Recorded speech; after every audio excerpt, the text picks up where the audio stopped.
When you think about businesses that are selling through the roof, sure, you think about a great product, a cool brand, and brilliant marketing. But an often overlooked secret is actually the businesses behind the business, making selling simple. For millions of businesses, that business is Shopify. Nobody does selling better than Shopify. They're the home of the #1 checkout on the planet and the not-so-secret Shop Pay that boosts conversions up to 50%, meaning way less carts going abandoned and way more sales happening. So if you're into growing your business, your commerce platform better be ready to sell wherever your customers are scrolling or strolling, on the web, in your store, in their feed, and everywhere in between. Businesses that sell more sell on Shopify. Upgrade your business and get the same checkout Allbirds and Skims use. Sign up for your $1 per month trial period at shopify.com/start selling, all lowercase. Go to shopify.com/start selling to upgrade your selling today. Shopify.com/start selling.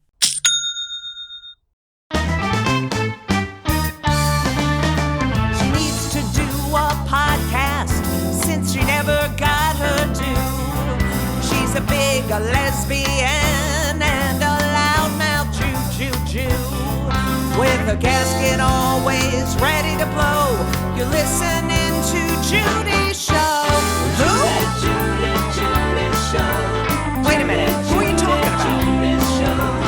Oh, she's an asshole. What is wrong with you? Oh, you suck. So long. Fuck off. Hey everyone, welcome to It's Judy Show with Judy Gold. I am your host, Judy Gold. Okay, so a very special episode this week. Wait, I'm doing my dates that are coming up right away. Next week is Rosh Hashanah, and then Yom Kippur. I have... That was my coffee. I'm recording this in the morning. And, I was in Montreal last week and I bought some locally, is it brewed? No, brew is when you, some beans from Montreal that they have. And it was very delicious. If I was downstairs, I would tell you the name of them, but I'll tell them to you next week. Anyway, just so you know, I'm going to be at the Post Office Cabaret for Women's Week, October 13, 14, 15, and 16. That's the 13th to the 16th. And then I go to Israel. I am doing Comedy for Kobe.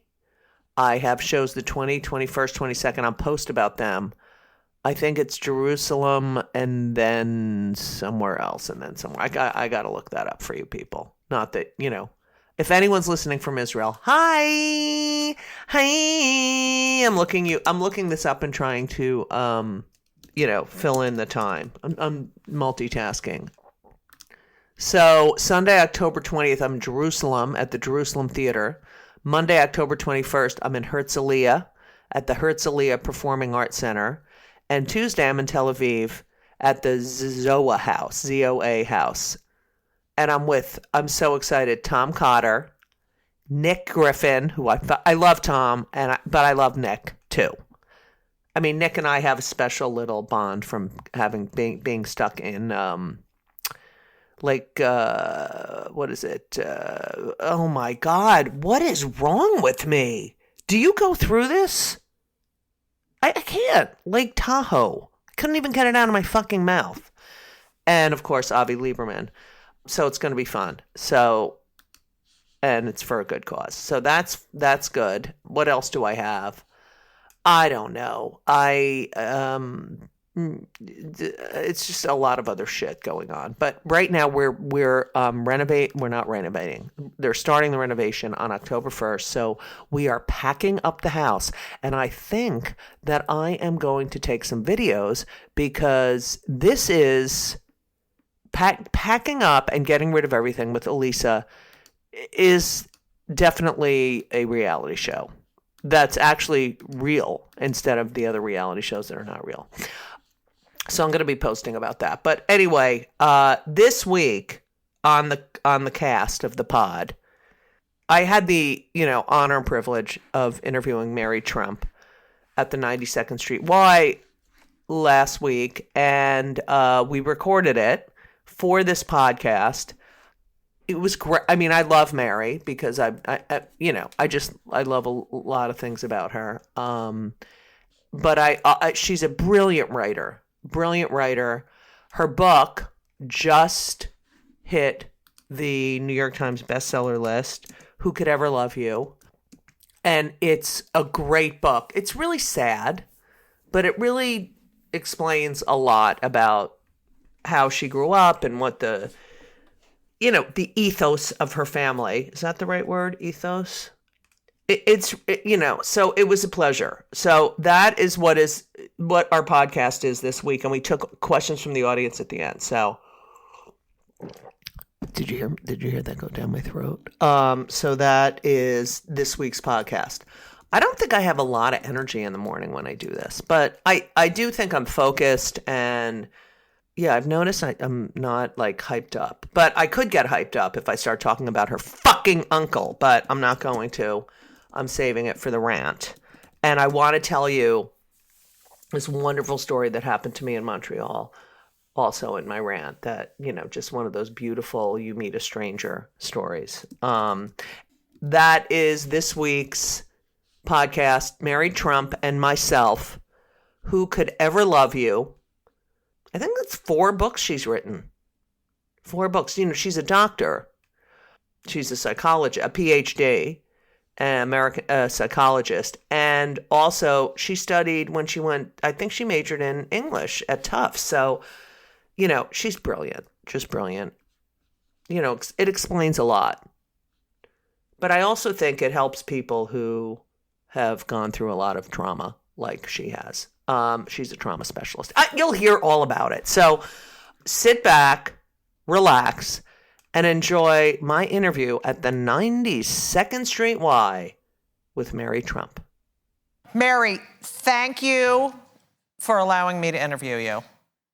Allowing you? Well, wow, that's a bit of a stretch. I know you had a choice, and I should let everyone know, I know Mary from before you all knew Mary, because not everybody, but most of the people here. Right, and because I have I can't believe I'm telling you this, but I have a place in Provincetown. I bought it in 1994, so don't act like I'm loaded or anything. And Mary lived in the it was like a, what would you call it? Like a townhouse. Yeah. Oh, you mean the Willows? It's a property. We're very articulate. Yeah. So this is going to get better. Yeah, it will. Anyway, Mary lived in the next thing over, and I remember you were in the yard, and you were with Avery, your beautiful daughter, and I was with one of my sons, and I said, "Hi, I'm Judy." Which seemed like a reasonable thing to say. Yeah, right. And you said, "I'm Mary Trump," and I did. You said the name. I probably said I'm Judy Gold, because Elisa tells me that when I called her the first time, I was like, "Hi, it's Judy Gold," and she still makes fun of me about it. But and you said, "I'm Mary Trump," and I said, "Trump?" I had a question, and you said yes, and I said, I hate him so much." This was 2002. And thus our friendship was not born. as much as I do. Okay. Mary, this book. How things have changed. Yeah. This book is not political. It is a memoir. Your writing is so incredible, and it's so beautifully written, to the point where the feelings that it brought up for me, I think for anyone who has a feeling in their body, which is unfortunately not your uncle, I think this book is so validating in a way. And I want to start, there's so much. It really is about trauma. And as I said to you, reading it, I brought up feelings of 2016 to 2020 for me, because I, as a citizen, never felt the rage and, vitriol for someone. I had never felt like that. It was so foreign to me. Yeah. And this explains it all, in a way. This is sort of like, I think, the United States, many of us, were in a series of traumatic instances with that fucking. Yeah. I have been trying to figure out the best way to answer the question, why did you write this book? Saying because I owed my publisher a book is not compelling.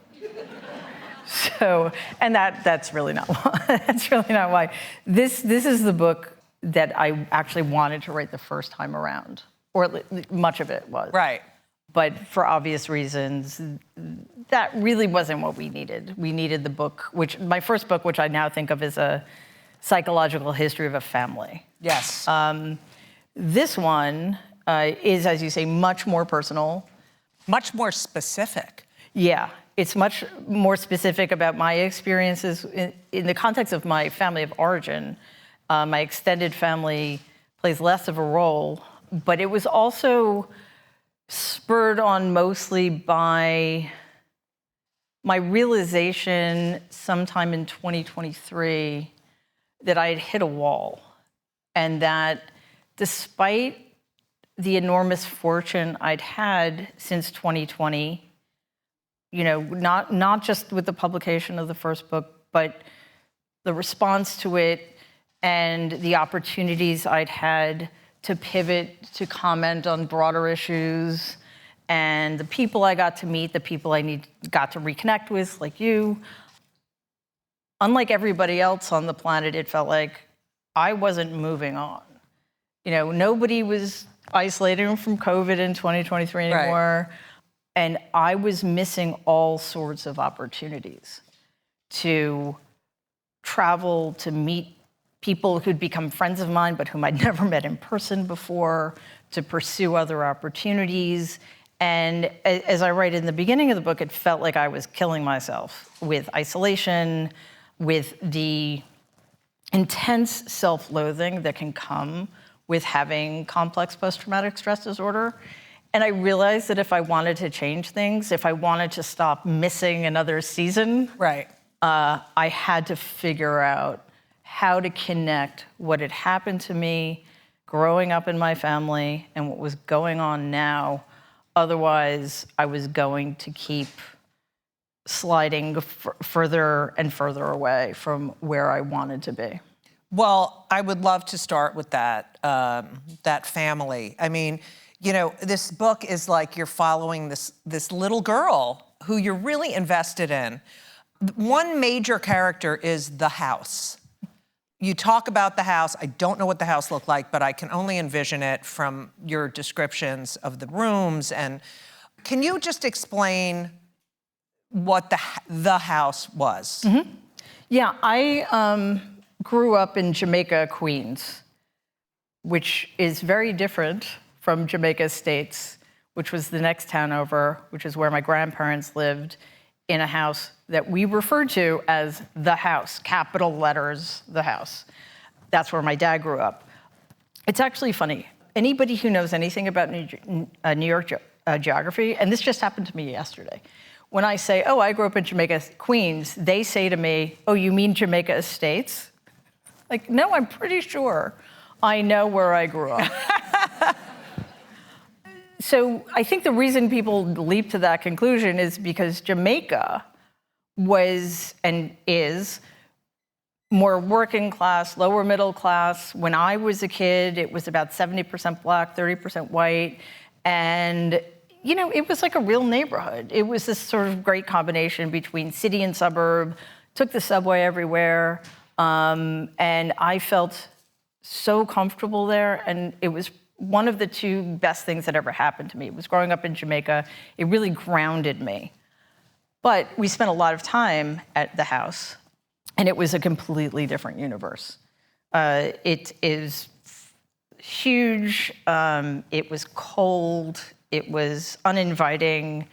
And not that I knew any of that when I was a kid, of course. Like somebody asked me the other day, wait, wasn't it weird growing up in that family? Like, it was totally normal growing up in that family. You get that Yeah. this is just normal for you. Families are close. I love that the library had no books in it. That was one of my favorites.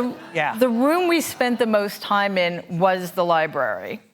And there were lots of pictures on the bookshelves. There was not a book in that room other than Norman Vincent Peale's Power of Positive Thinking That's hilarious. until The Art of the Deal. Right. Yeah. Another classic. No, it's actually funny you say that. Next to the Bible, it's my favorite book. Oh, wow. Yeah. And I think it's sold more copies. Wow. Yeah. I love the Upside Down Bible book, which is nothing. Okay.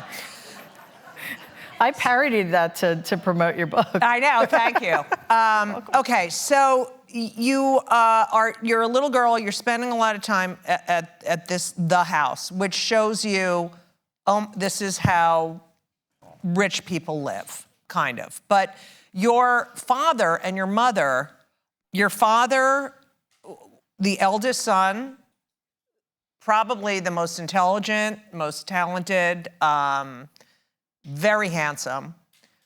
He went to Lehigh University. He was in a Jewish frat. He was the only non-Jew. Sigma Alpha Mu. Yep. And he loved boating, flying planes. He went down to Florida. He met a beautiful woman. Bahamas, yeah. Bahamas. All right, I was close. They had a great time together, and then they met up later, and they got married. And your mother, Linda, was a stewardess. I'm saying stewardess because that's what they called them. Okay, flight attendant, and he was. That's a lawsuit coming. Yeah, I know. You know. And he was a pilot, and your grandfather had such disdain for, you called him a glorified bus driver in the sky? A glorified bus driver or a chauffeur in the sky. Oh, okay. Depending on his mood. Right. You know. He was a disappointment and constantly reminded of that. And your mother gave birth to Fritz, your older brother, and he was a mistake, or he was not planned, is the way. No? No, well. It seemed like. Yeah, I see what you're saying, yes. They did want to wait a couple of years. Yeah. So I think they got pregnant very shortly after the honeymoon. Okay. So yes, in that respect, yes. But they didn't get married because she was pregnant. They got they got pregnant sooner than they had planned. Right. Yeah. And your parents did not like Linda. My grandparents, no. Yeah. I'm sorry, your grandparents. Yeah. I kind of think of them as your parents, the amount of time you spent there. Yeah. And the influence they had on everyone. Did not like Linda. I love that you say this in the book. Your grandmother, Mary Trump. That's why I always use my middle initial. Yeah. Was the 10th child of a crafter on a tiny island 40 miles off the west coast of Scotland who worked as a domestic servant when she first arrived in New York. Yeah, for Andrew Carnegie's widow. Yeah. So it made perfect sense then when my mother, who was the child of a working class man who drove trucks, and then when they moved to Florida because of my other grandmother's rheumatoid arthritis, ran a clam shack. It made perfect sense for my grandmother from the Isle of Lewis in the middle of the Atlantic Ocean to look down her nose right, on at my your mother mother and treat her like she was a grifter. Interesting. And a gold digger. Right. You know, the hypocrisy among these people was just incredible. Your parents seem to have a lovely courtship. And it really seems because of the influence of your grandfather. He criticized your father so much. He put him down. Nothing he did was good enough or right. He was a disappointment. Your father started drinking. Yeah. He was a compulsive smoker as well. I mean, he was... he smoked a couple of packs of cigarettes a day. And then your parents, of course, had a very rocky relationship. You said you have a memory of going into the bedroom and seeing your father with a rifle pointed at your mother. Yes, that's my first memory. I was 2.5. And it's one of those flashbulb memories. Yeah. And he was very drunk. Not that that's an excuse, but that's what was going on. And he'd been under enormous stress. And I think it's important. I mean, I take both of my parents to task, I think, legitimately. But if we think about what led up to that moment, and it was a pivotal moment, that's the last time he lived with us. Right. He knew what was expected of him. He was the namesake. He was the oldest son. It was the 40s and 50s. Of course, he was going to take over the empire. That's what he studied for. He started with my grandfather's company right out of college. He also, though, did have other interests. He got both his personal and professional pilot's licenses when he was in college.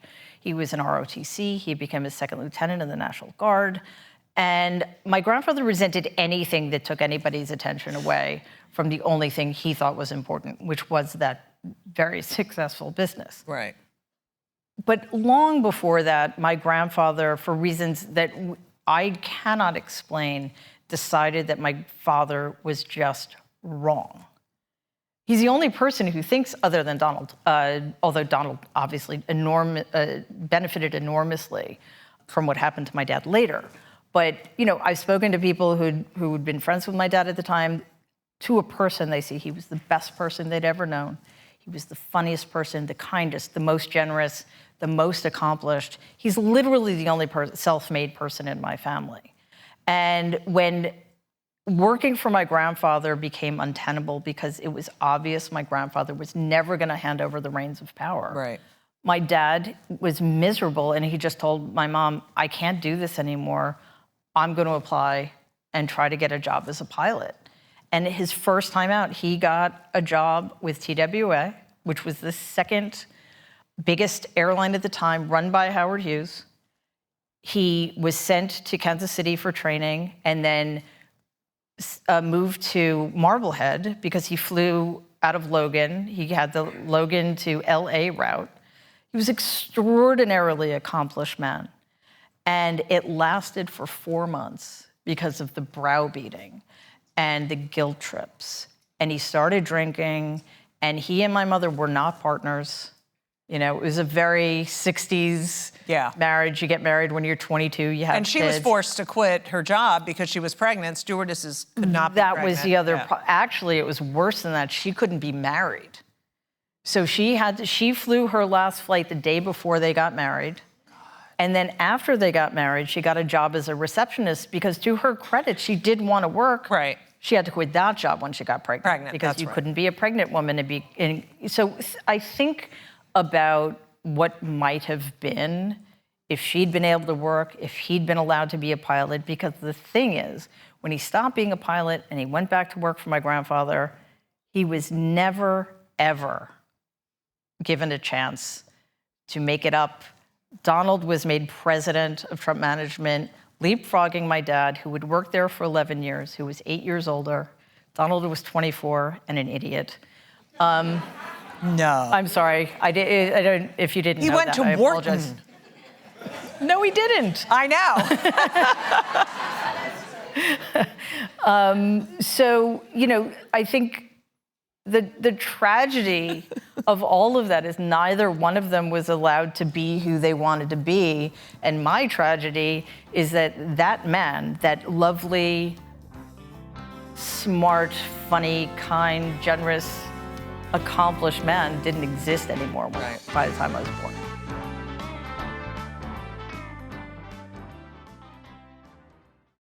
This week's episode is sponsored by BetterHelp.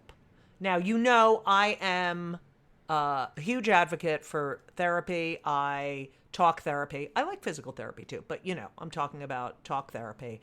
I've been in therapy since I'm 18 years old. There is nothing better. Nothing better. And it is a stressful time. We just had an election. It's the holidays, and we're going to have to spend family time or not spend family time. It's a decision you might make in therapy, because therapy is really the best way, the only way to process your feelings, anxiety, depression, everything. I've been doing it for over 40 years. I know what I'm talking about. So if you've been thinking about starting therapy, if you thought about it for years and just didn't do it, please give BetterHelp a try. It's entirely online. It's designed to be convenient. It's flexible. It's suited to your schedule. You go to betterhelp.com/JudyGold. You fill out a brief questionnaire. You get matched with a licensed therapist, and you can switch your therapist at any time for no additional charge. I've done that multiple times in my life, switch therapists. It works. It works. And I know a lot of people who have used BetterHelp, and they love it. So find comfort this December with BetterHelp. Visit betterhelp.com/JudyGold today to get 10% off your first month. That's BetterHelp, HELP.com/JudyGold. You're welcome. At the age of 3, you learn how to read. Mm-hmm. You also have terrible asthma, which is a theme throughout the book, because you do, as you're reading, you get a feeling of being suffocated. Does that sound fun? Yeah, no, but you really like get. Nobody's going to want to read the book. You too can feel like you're being. It's such a good book.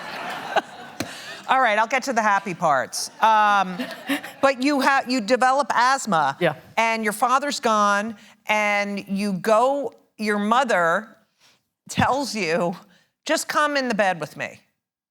And you have to sit there, or lay there, but you said you sat up a lot, until she got up in the morning. But you really needed to go to the hospital. Mm-hmm. Yeah. And of course, I didn't know that. Right. I think I was 5. I'd had croup the year before, and apparently if you get croup, you're more likely to get asthma. And I had my first attack when I was around 5 years old, and it was a shocking feeling to wake up to. Not being able to do the most basic human thing is quite terrifying. So I went to her room because of course, you go to your mom's room, yeah. And I had no expectations of what was supposed to happen. But also what I didn't know is what was going to be set into motion. I didn't know that was going to be the pattern for the next 10 years. Right. I didn't know that every time I had a very severe asthma attack, which was 4, 5, 6 times a year, she would wait for 7 hours. Because for various reasons, respiratory illnesses are worse at night, or they, are at their worst in the small hours. So if I went into her room at 1 and she wouldn't get up until 7, that was a long time. And you can't sleep. Right. Because you don't know if you're going to be able to inhale again. And the doctor eventually scolded her. Yeah. A couple of different things happened. One is I realized that she was doing something wrong. Right. Being told she has to be brought to the hospital immediately. And this was when inhalers were finally made available to kids when I was 12. So I'd already been dealing with for 7 years. And the inhaler was like a miracle. What I didn't know is that you can overdose on them. Right. So he said... But you would spend time in the hospital after these asthma attacks. Oh, for days, yeah. Because she waited so long and they got so bad, I would end up being in the hospital for 4 days or 5 days with IVs and prednisone. And yeah, it was very trying and very hard on my body, and it was exhausting. And I think I was 13, I broke my wrist playing softball, and we always went to the hospital where my mother was on the women's auxiliary. So like she always had work to do and she knew people there. And I was in the waiting room for hours. And I went up to one of the nurses whom I'd known. And I was like, why am I waiting? Because you have an asthma attack, you go in right away. She said, because that's not life-threatening. And I'm like, oh, wait, that's asthma's life. Like I'd never thought about it before. Right. So that was kind of alarming. Yeah. To have that information. And feel neglected and validated in a way. Yeah. Okay, I'm going to get to a happy part. When you are 6, Fritz goes to camp. Yes. And you're 6 years old, and you want to go to camp. Yes. You just want to go, but they don't take kids until they're 7. You convince them to let you go to camp on Cape Cod. On Cape Cod. And you shine. Yeah. You are your own person. I talked to I'm friends with one of your camp friends, as you know, Paige. Yep. Mm-hmm. And she said you were a rock star there. You were the best sailor. You were the most athletic.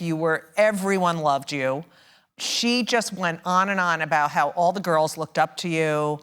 I love that you had this camp, because as you get older, you know, I got this many more months left. Yeah. And you live for that. Can you just talk about how that helped develop you as a person? Yeah, I said earlier that growing up in Jamaica grounded me and sort of saved me from the worst things about my family. Right. You know, I bypassed their hideous racism, their snobbery, their pretension, and camp saved my life. One, I never had an asthma attack when I was at camp. So that's telling, or diagnostic, as they say. And I discovered who I was there, partially. I mean, you know, as you mentioned, I started reading very early, and reading was like a miracle for me. You know, I entered into those worlds in a total way. So that's what reading did for me at home. At camp, it was about just the way I was able to move through the world there. And the things I learned, you know, in 1 week, I could shoot archery, I could sail, I could swim in the bay, I could go canoeing. Not sure why anybody would want to go canoeing, but I went canoeing. And I could be in a play. I could do woodworking, you know, so. And no one cared what your last name was. Well, nobody knew back then. Right. I mean, outside of New York, I should say. At school, people definitely knew, but outside of New York, nobody knew. Right. It was irrelevant. I also wasn't connected to anybody else. My brother went to camp too, but it was a separate campus. It was like half a mile down the beach. So I was completely my own person there, and I was able to connect to people in a way I couldn't at home. And I felt at home. I was never homesick. And you talk about how they took care of you. Yeah. You know, you would get knotty hair, and you were so ashamed of it, and you thought you would get in trouble. And the counselor came in and was like, "Get over here. I'm gonna help you. We're gonna take care of that." You know, and so I felt parented there in a way. I did not feel parented at home, and I also learned that I liked being good at things. Right. And there was this opportunity always to get better. I mean, I was fairly competitive, but mostly I was competitive with myself. And in fairness, Peggy Wilson was the best sailor, but I was a pretty good sailor. And good at tennis too, I heard. Actually, at camp, tennis was my 7th sport. Oh. I know, right? But Wow. that's, I mean, the point being Yeah. that there was so much else to do. I could do everything. And you would cry on the way home. Sob hysterically for the whole, can't imagine why.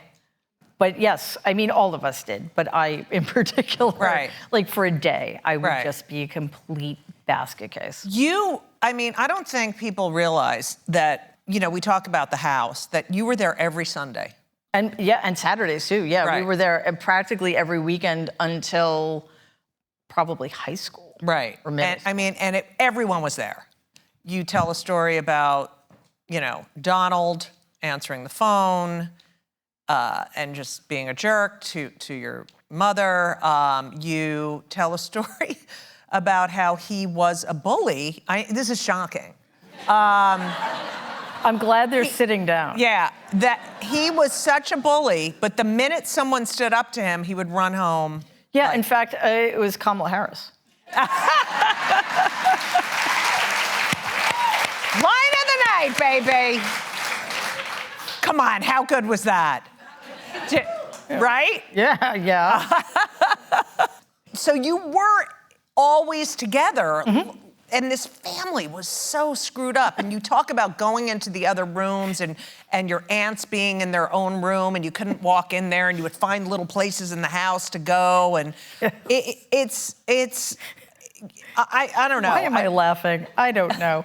But yes, it was, in retrospect, now that I know how the world is supposed to work, it's just bizarre. They're just freaks. I mean, honestly, like we would be there and it would be my older cousin and my brother who were the first generation of grandchildren because my Aunt Elizabeth and my Uncle Rob didn't have kids. So it was Aunt Marianne's son and me and my brother. And then Donald's first kid, I was 12 when Donald had his first kid. So like, it was just the three of us. Such a great guy. Such a great guy. Do And you have any memories of them when they were kids, like little kids? are you trying to traumatize me? No, I'm sorry. Sorry. I mean, I know Sure, that's they were partially really what we're here to cute, talk and about. Yeah. Well, I'm just going to No, I know, I'm kidding. Yeah, so the three of us would play soccer in the backyard, depending on if Rob was there, he was a soccer player. If Donald was there, he tried to break all the bones in our hands by throwing a fastball at us. Yeah, you know. you got a special mitt. My brother got me a professional catcher's mitt, and I didn't know why. Because I played softball, and it's a useless thing, and I was never a catcher. Right. And then I realized that so Donald wouldn't break my little hand. So, why am I laughing? Yeah, he would throw... He would throw, because we played with a hardball at the house. But I was the only... when it was the five of us, my uncles and brother and cousin, I was the only girl. Right. I was the youngest. And they didn't always want me around. Right. So I'd go into the house, capital H, and my grandmother and my two aunts would be in the kitchen, and they would just completely ignore me. So, as you said, I'd wander around, and I'd go to the basement and hang out. My grandfather actually had these humidors that were shaped by like Native American chiefs.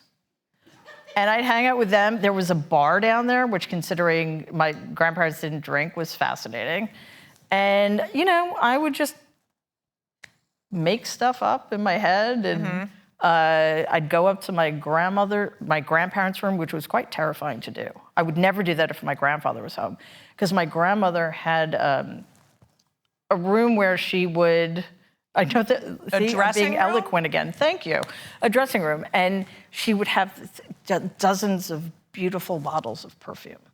And there were mirrors on either wall. So like I could sit there and just like see this infinite number of reflections of myself and look at these perfume bottles and just felt like I was doing something transgressive. Right. And then it would occur to me that nobody noticed I was missing and I should probably go downstairs so that I could go home instead of just like being caught when my grandfather got home.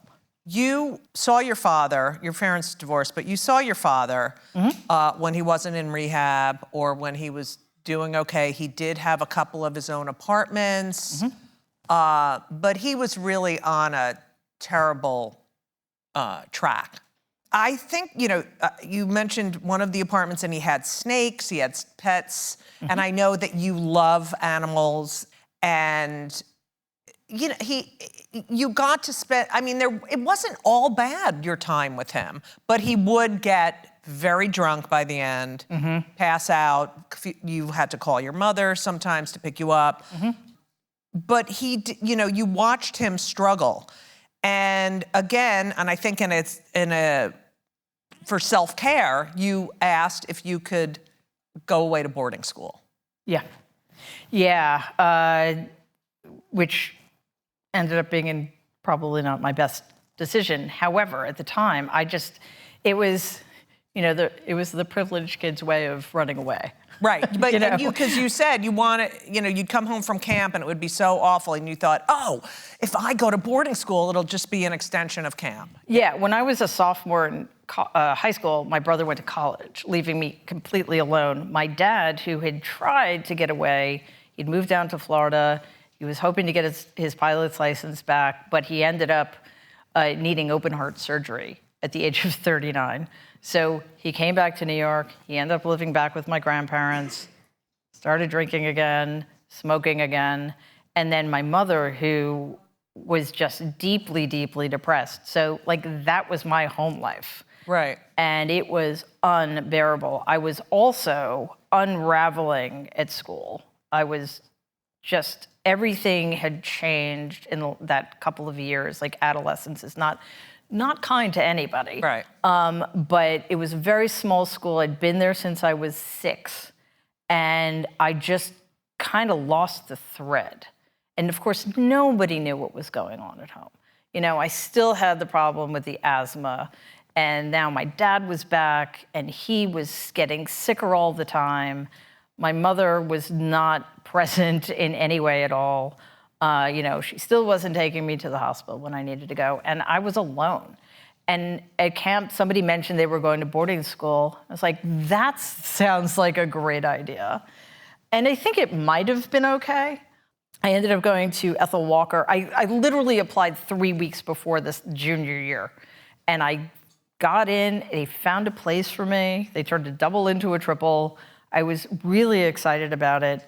And my dad actually helped smooth things over with my grandfather, who kind of pitched a fit. Well, we should say, because your father does decline, that your grandfather made him go work as a maintenance worker.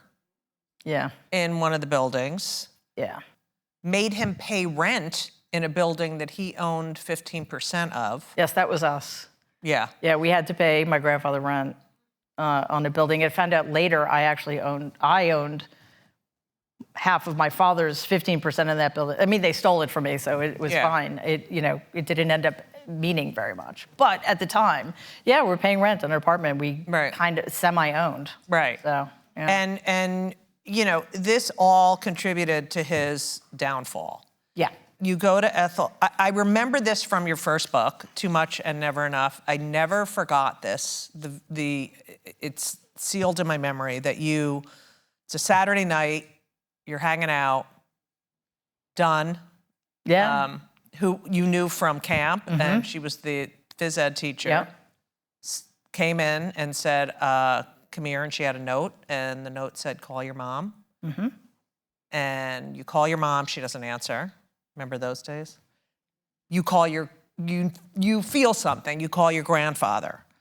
He said, oh, your father's very sick, it's probably bad. You call your mother in the morning.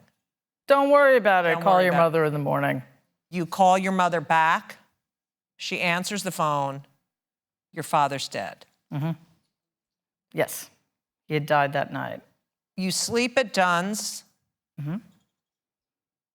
and they put you on a bus from Hartford bus station to go home. No one came to pick you up. Right. Yes, Greyhound. This is fucking unconscionable behavior. This is horrible. Again, I didn't know that. Right. Greyhound from Hartford to Port Authority. And then I think I guess that's pretty bad. Oh my God, are you kidding? I didn't know. What was weirder is that I actually went back to boarding school.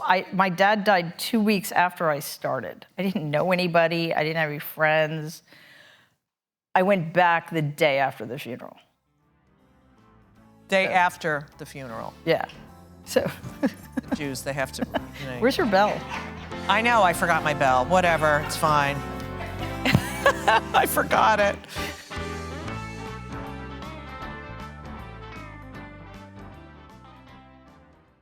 Tis the season to share the joy with the Instax Mini 40 Instant Camera. With a classic design, you can capture each and every festive moment and print them out on the spot.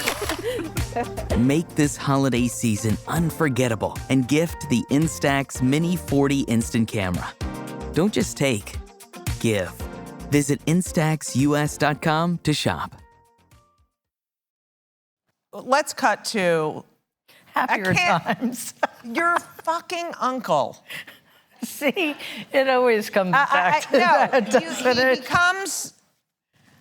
He doesn't win the vote, but he doesn't have as many votes as Hillary Clinton, but Because America.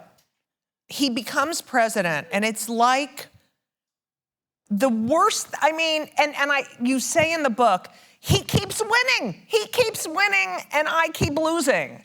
And you go to a dinner at the Oval Office. You go in the Oval Office, and you go to have dinner for your aunt's birthdays. That's what they call his cell phone. Like, why? Why did I do that to myself? Yeah, but it was for her birthday. You know, I was actually fairly close with Marianne at the time. That's a long story. But It's a great story in the book, yeah. I felt that I should be there because in my family, if you don't do the thing you're asked to do, you're in trouble. But if you do the thing you're asked to do, it doesn't really count for much. Right. So I just felt it was safer to go. And there's a picture of you. Looking very. I felt very comfortable. Yeah, and it shows. And your heel broke, so that was good too. Walking in. It was a perfect metaphor. I would have preferred to be able to walk properly, but literally walking into the White House feeling. Not literally. Walk into the White House feeling literally and figuratively off balance. Yes. Like so on the nose. There's a lot of that in the book. Yeah. There's a lot of, the asthma, the knots in your hair. There's so many metaphors. You realize, I'm trying to push ahead, that, it's such a story. The nightmares you have after your father died, the contact you had with your family, which was so fraught. And then you do make up with Marianne. You start having lunch with her. You are recording your conversations. Well, that didn't happen right away. Right. No, I'm just saying. Yeah, it got complicated. You decide to write this book, Too Much and Never Enough. Yeah. Because, first of all, you are a doctor. I should call you Dr. Trump. You were an English major. You're very smart. You went to Tufts. You went to Columbia, and then you went to Adelphi, the school for, what's Derner? The Derner Institute of Advanced Psychological Studies. Yes. For you purists among us, yes. And there are a couple. And so you have a PhD. Yeah. You write this book that I don't know how many people here read Too Much and Never Enough, but it was so validating to read that book, that I'm not crazy, that this is all real, everything I'm feeling. Yeah. And so you wrote that as sort of a salve, I think, for the United States of America, to tell everyone they weren't crazy. But as you mentioned right in the beginning, you realized, I guess through, you're a trauma expert, shocking. Well, that's overstating it. Yeah, but you teach about trauma. I did, yeah. Or taught about trauma. You realize, and the way you describe it, and this is after Donald and your Uncle Robert sued to prevent the publication of that book, and then lost, and then they sued to prevent you even talking about the book, and they lost. And you have COVID, which is sort of like a gift. I mean, the quarantine. The quarantine is a gift because now you have an excuse to not deal with anyone. And as you said, you say that you have been in a constant state of grief, and you realize through treatment that you were disconnected from the grief itself. And so you had to face that grief in order to get over the... Yeah, and that is the very tricky thing about trauma. And first of all, I think this is, one of the reasons I wrote this book is because I think so many of us are traumatized, and this country is traumatized. And most of us don't realize it. And one problem with trauma is you can never cure PTSD, but with trauma, you can work on it, right? But you can't do that if you're constantly being traumatized. Right. And it's been one thing after another after another.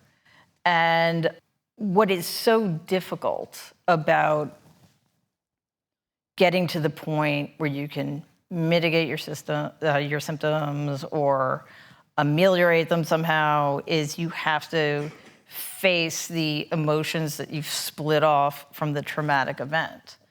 And you do that because it's unbearable. It feels unbearable at times. Like, I'm being tortured by the person who was supposed to take care of me and love me unconditionally. How do you feel anything about that, right? So, Well, it'd be too painful, right, to feel that. exactly. Yeah. But then you get stuck there. Like, part of me is still stuck in that bedroom. So you have to go there. And it feels like it's going to annihilate you. Mm-hmm. But as my trauma therapist has told me a lot, dissociating only takes you so far. Right. Like, you cannot continue to subsist. You have to face it, you have to get through it, and you will. It may feel like it's going to kill you, but it's not. What's killing you is not doing that work. And I feel like we're all there as a country. Like, we as a country, we don't ever do the work. What is that? We have to look forward, not back. No, we have to look back. Otherwise, we're going to keep doing this. 100%. I totally agree. What do you think the percentage of people in our country, what percentage are traumatized? No, I mean, it's more prevalent than we think, correct? Oh my gosh. There's a difference between... And people don't admit it or know it. Yeah. Right. There's a difference between traumatized and actually ending up with a psychiatric disorder like post-traumatic stress disorder. I think we're all traumatized. Right. I mean, the antidepressants. It's just incredible what we've lived through. Yeah. Yeah, but some of us have been traumatized since 2016, and just watching the cruelty of the Trump administration, I don't know how anybody emerged from COVID without being traumatized. I actually enjoyed it. I didn't have to see people, Yeah. Okay, I see your point. Yeah. But just, the way it was turned into a point of division among us, like when we most needed to be brought together, when we most needed to be able to rely on each other, suddenly we can't trust each other. Right.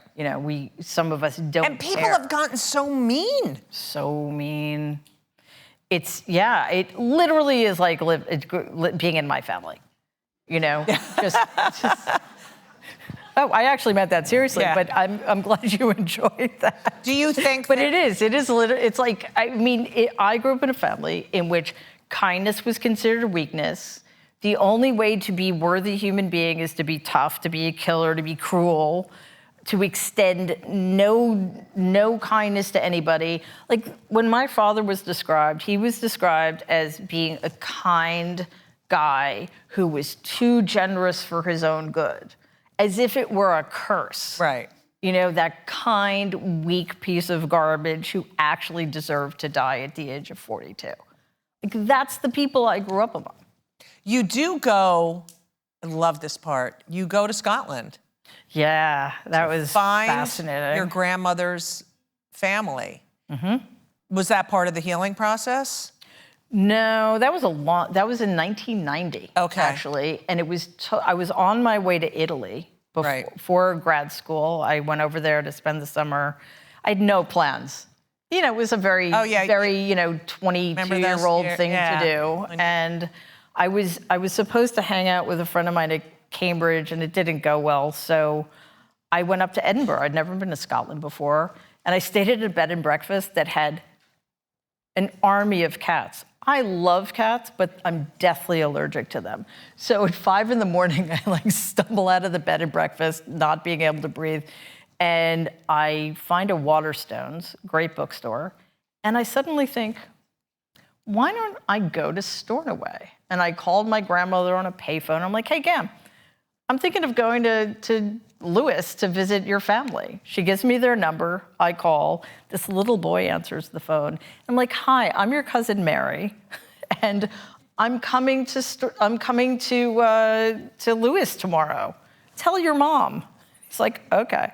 So I take the ferry from Uig on the Isle of Skye over to Tarbet on the Isle of Harris, and I'm thinking of getting a cab to go across the island. And there's a woman like standing in front of me, and she's like looking at me, and she says, "Are you Mary?" It's like, yeah. It's like, I'm your cousin. Come on, we came to pick you up, and I stayed with them for 4 days. Wasn't that healing? At the time, I didn't know I needed to be healed, but yeah, I mean, And they were nice and warm, and dare I say normal? Yeah. And your father's cousin said he was your father's was the greatest guy. Yeah. Yeah, and that was the. This is going to sound terribly sad, but it actually happens to be true. As a kid, as a young adult at the time, that was the first time I felt like I had been with family. And of course, I never saw them again. But it was nice to have that experience for sure. Wow. All right, are you ready to? Because oh, this is interesting. What has been the most interesting thing that writing this book taught you about yourself? I mean, you're so self-aware that it's... Be less self-aware. Oh, okay. That's not going to stand. The thing... yeah, wow. Okay, that I now do to myself what other people used to do to me, and it's got to stop. Mm-hmm. It's got to stop. Got to stop. Okay, here it comes. Are we playing into your uncle's agenda and mindset to make jokes now about the dog and cat comment? Or is joking the only way to counter his big lies? Well, as a comedian, I mean, it's my coping mechanism. Yeah. But how else do we cope with this? It's just constant bullshit. Well, but okay, so I think, I agree with your take on comedy. Right. I don't think there are lines. I don't. But you need to write a great joke. You need to write a great joke, and you need to take responsibility for it. Right. This, however, I'm not saying we can't joke about it, because again, it is so soul-crushing, right, and mind-boggling that this continues to happen, and it continues to get worse, and there is no bottom. However, that having been said, we also need to let people know that this isn't weird, this isn't crazy, this is dangerous. This is stochastic terrorism. And by perpetuating these vile untruths, Donald and his minions are putting hardworking people in danger to push an agenda that is anti-American and inhumane, and that's got to stop too.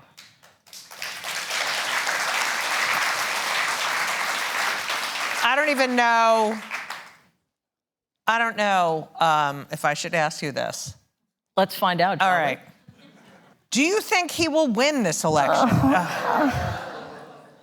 And if he wins, what should we expect? He's not going to win. He cannot win. Yeah, he cannot win. He cannot. It's too dangerous. Yeah, I'm not speculating about that. This is what I will say. We need to prepare for his losing. I said this in 2016 and nobody listened to me. Sorry, not 2016. I was hiding out in my living room in 2016, so obviously very few people heard me. But in 2020, I said the same thing. Donald just doesn't have to lose. The Republican Party has to lose. They have to lose so resoundingly that they don't have power anymore. That didn't happen. Republicans outperformed Donald. We have to get it right this time. We need to increase our margin in the Senate. We need to take back the House by 50 seats. We need the White House, we need President Kamala Harris, we need Vice President Tim Walz, and we need to take that momentum and we need to take those margins and we need to focus on making this democracy a real democracy that represents all of its people, so we no longer have to fight this rearguard action against encroaching fascism. It's unsustainable and it causes attrition. We get weaker every single time. We have to move forward and actually start focusing on things that are going to make this country work for everybody. 100. When you say the Republican Party, because it's not, I don't even recognize the Republican Party. Right. Do you think it's gone and it's just MAGA? 100% of elected Republicans support Donald Trump. There's no moderate Republicans. What do you think he has on these people? I think he's got to have something on Lindsey Graham. Maybe, Yeah. maybe, but I don't, listen, I think we give people too much credit. Yeah. There are a lot of horrible people in this world. Tens of millions of people like what Donald Trump is selling. We just have to face that. Yes, a lot of people are getting lied to as well, but a lot of people like the fact that he gets away with it. That is one of the things that people find most attractive about him. He gets away with it. They love that he's cruel. They love that he beats up on people they also hate. They love that he champions them. These people who should be... Well, the J6 people. Yeah, the J6 people, the white supremacists. I don't understand how any female... I was talking to somebody about this recently, and... No problem. Take care. Bye-bye. Any other Republicans want to leave? Okay. I'm kidding, not. Okay. We literally have to stop giving people too much credit. And as for misogyny, one of the most misogynistic people I've ever known is my Aunt Marianne.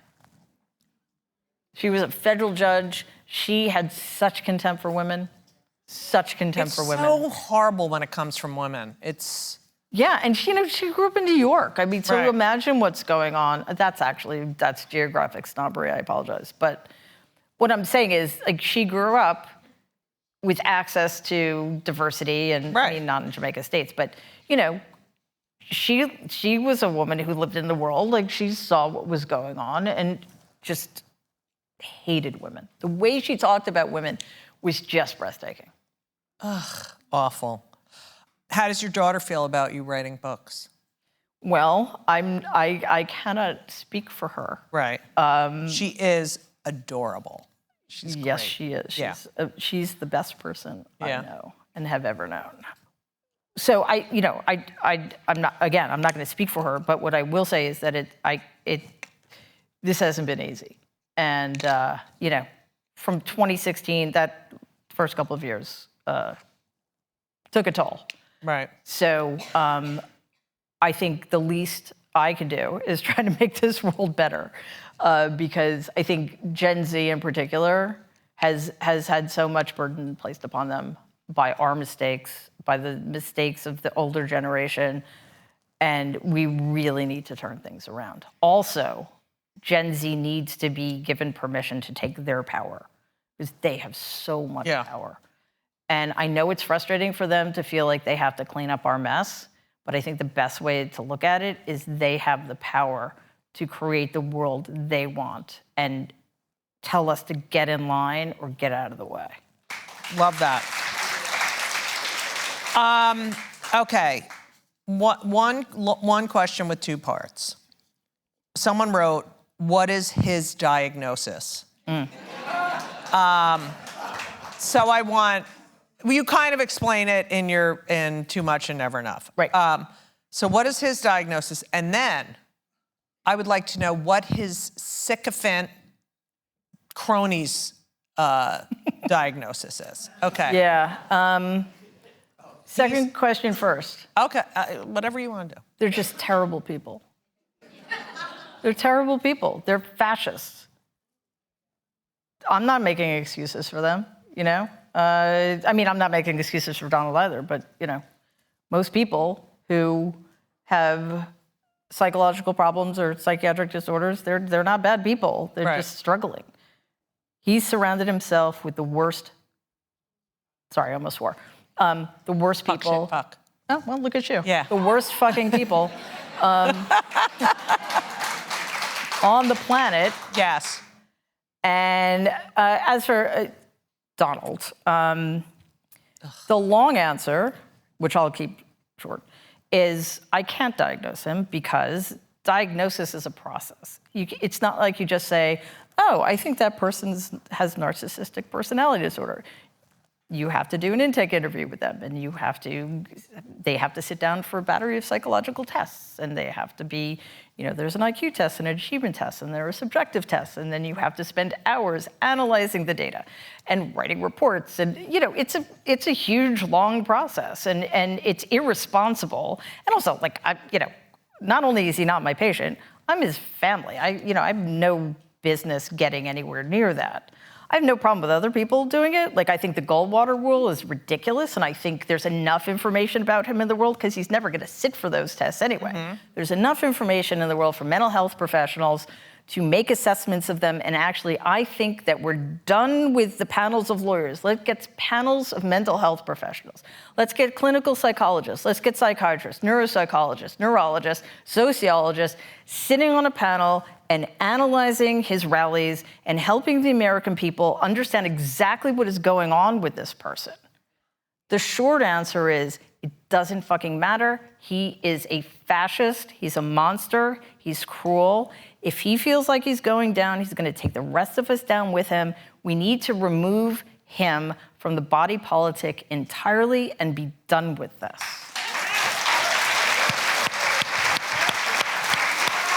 That is...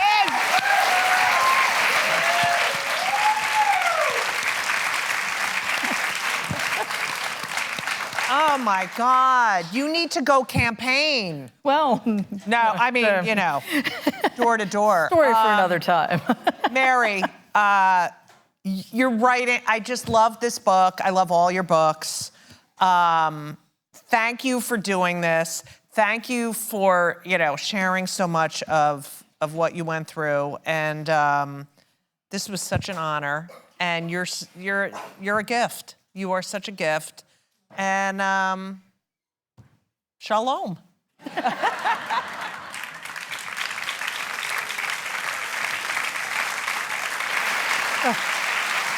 Autograph copies.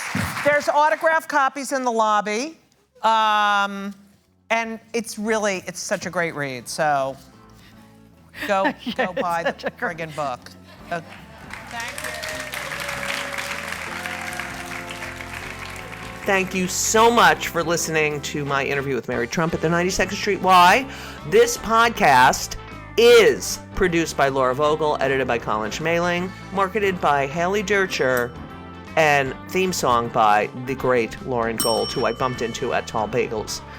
And I literally walked in, and that's where we always meet to have a bagel when he's in town. And I walk in, and he's right there, and I'm like, what the fuck are you doing here? And then he invited us to, I think I told you this story. Maybe I did or I didn't. He invited us to hear the Earth, Wind, and Fire. Chicago, he plays for Chicago. He invited us to the concert, and we had to go to a wedding instead. So I never get to do anything fun. Anyway, that's not true, Judy. Thank you. Anyway, so thank you very much for listening. Please subscribe and leave a review. Please. I mean, I do these little ads, and they don't add up to anything. But when you subscribe and leave a review, I can get a little more dinero, if you know what I'm saying. Robert De Niro. Yeah, that's that. Also, if you're in Chicago, get tickets. I am at the Big Gay Cabaret November 8, 9, and 10. At the Big Gay Cabaret. Yeah, that's about all I have to say, other than thank you for listening. I really appreciate it. I will be back next week with another episode. I've never said that. I'll be back next week with another episode.